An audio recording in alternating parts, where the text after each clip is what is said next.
Hello, it's Rashmir here. So, who do you know that has a powerful presence? Well, in this video, I'm going to share an example of someone that I met who had a powerful presence. And it's not someone who you would typically think of. So, in a previous video, I mentioned the Dalai Lama and Eckhart Tolle as people that have powerful presences.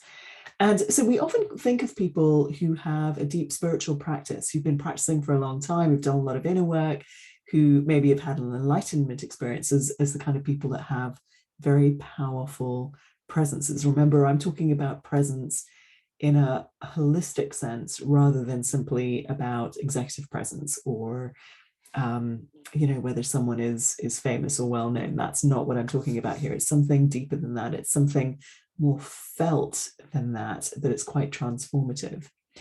So the person I'm gonna speak about is Colin Powell. So you may know him. He died recently, sadly, but he was the former Secretary of Defense, and unusually in America, he was, as an African American as well, actually, the Secretary of Defense for a Republican administration and a Democratic administration. So already we know that there's something really quite extraordinary about this man. Now, I don't know him. I never actually met him. But many years ago, when I used to work in global health and international development, I was at a one-day conference in Washington, D.C., where we were coming together to explore the intersection between private sectors and whatever the topic was. I can't remember at this point whether it was a global health issue or whether it was agriculture, but it was one of those. And it's not unusual at these kinds of meetings to see high-level people, whether it's a politician or, a famous, well-known funder in the space, whatever it is. But it's unusual to see a Secretary of Defense or a former Secretary of Defense, as he was at that time. And what struck me about him wasn't simply that he was there, it was his presence, his demeanor, his way of being. So often at these kinds of conferences and events, there's a lot of talk, there's a lot of people buzzing around the room, there might be speakers speaking, and yet people are getting up and multitasking or taking phone calls or doing emails or just reconnecting with people that they know and catching up around the sides of the room. So these can be quite busy places. Colin Powell was completely different.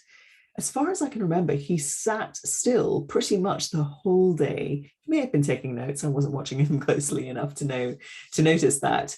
But what he wasn't doing is he wasn't being distracted. He wasn't getting up to do other things, to take phone calls, to address urgent issues. He wasn't checking his email. He was mostly paying attention to the speakers.